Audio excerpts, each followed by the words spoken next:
اعوذ باللہ من الشیطان الرجیم، بسم اللہ الرحمن الرحیم۔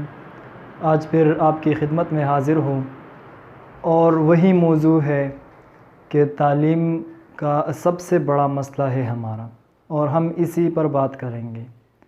پچھلی ویڈیو میں ہم نے کہا تھا کہ تعلیم کے لیے دو چیزیں نہایت ضروری ہے، ایک ادب ہے اور دوسری حقوق ہے۔ آج ہم اس پر تھوڑی تفصیل کے ساتھ بات کریں گے کہ ادب سے میرا کیا مراد تھا اور حقوق سے میرا کیا مراد تھا۔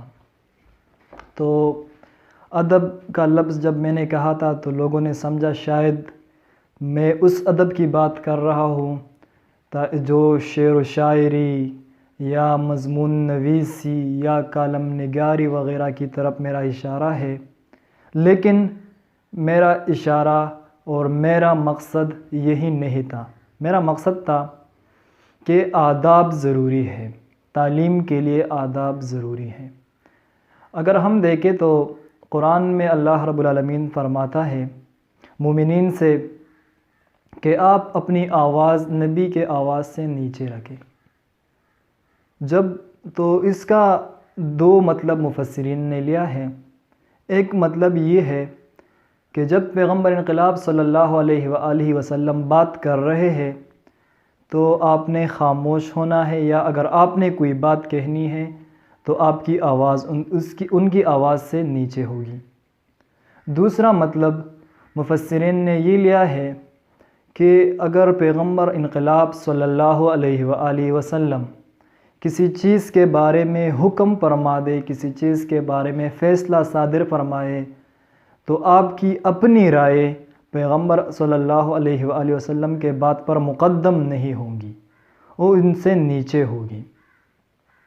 یہاں پر ایک بات اور بھی قابل ذکر ہے اور ہمارے لیے لرننگ کے لیے ہے کہ ہم وہ بات سمجھ سکیں، وہ یہی ہے کہ جب کوئی بڑا، جب کوئی سربراہ، جب کوئی معلم، جب کوئی استاد بات کرے تو ہم ان کو سنیں۔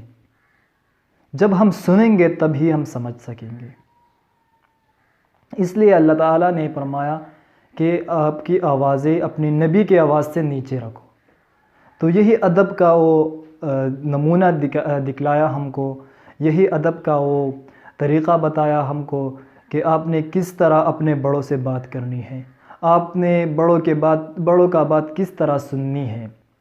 انہوں نے یہی آداب سیکھے، تب جا کے وہ ترقی یافتہ ملک بن گیا، تب جا کے وہ ترقی یافتہ معاشرہ بن گیا، تب جا کے وہ تعلیم یافتہ لوگ کہلانے کے قابل ہوئے۔ اگر ہم ان حالات کو دیکھیں جب اللہ رب العالمین یہ آیات نازل فرما رہے تھے تو اس وقت عرب کی صورتحال کیا تھی؟ وہ جاہلیت میں ڈوبی ہوئی تھی، وہاں پر کوئی منظم طریقہ کار نہیں تھا، لیکن پھر بھی اللہ رب العالمین نے پیغمبر صلی اللہ علیہ وسلم کو قرآن شریف کے ذریعے بتایا کہ آداب یہی ہوں گے، لرننگ کے آداب یہی ہوں گے، پڑھنے کے آداب یہی ہوں گے۔ آپ نے ان لوگوں کو یہ بتانا ہے کہ کس طرح آپ سے بات کرے، کس طرح آپ کی بات سنے، کس طرح آپ کی پیروی کرے۔ جب لوگوں نے یہی کچھ اڈاپٹ کیا، یہی کچھ سیکھا، تب جا کے وہ لوگوں نے بہت زیادہ علم حاصل کیا، بہت زیادہ نالج حاصل کیا۔ انہیں میں وہ لوگ پیدا ہوئے جو دنیا پر حکمرانی کر سکے، جو دنیا کو چلا سکے، جو آخرت کی فکر رکھتے ہوئے بھی دنیا کو پرامن رکھے، جس کا مقصد صرف مال کمانا نہیں ہے، جس کا مقصد صرف دنیا بنانا نہیں ہے، لیکن آخرت پر بھی ان کا نظر تھا۔ اور اس طرح کے قابل ترین لوگ پھر تاریخ نے دیکھے۔ یہی آداب تھی جو ہم نے نظر انداز کی اپنے تعلیمی شعبہ میں۔ تعلیم کے شعبہ میں آداب انتہائی ضروری ہے۔ آج بھی اگر ہم دیکھیں، حسن البنا شہید رحمہ اللہ علیہ اپنے ڈائری میں لکھتے ہیں کہ ہمارے اور اپنے اساتذہ کے درمیان بہت زیادہ ربط تھا، لیکن ادب کے لحاظ سے اور ان کے عزت کی وجہ سے ہم ان کے کمرے کے سامنے بھی نہیں گزرتے تھے۔ جس کمرے میں وہ رہائش پذیر تھے ہم اس کمرے کے آگے نہیں گزرتے تھے۔ کیوں؟ یہی وہ آداب تھی۔ یہی وہ آداب تھی جو ایک بندے مومن کے لیے درکار ہوتی ہیں۔ اسی طرح آج اگر ہم مغرب کو بھی دیکھیں، وہ بھی انہیں آداب کے دلدادہ ہے۔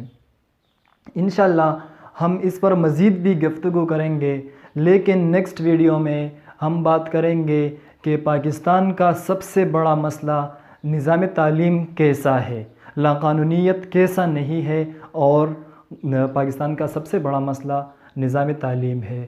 تب تک اجازت چاہتا ہوں، اللہ حافظ۔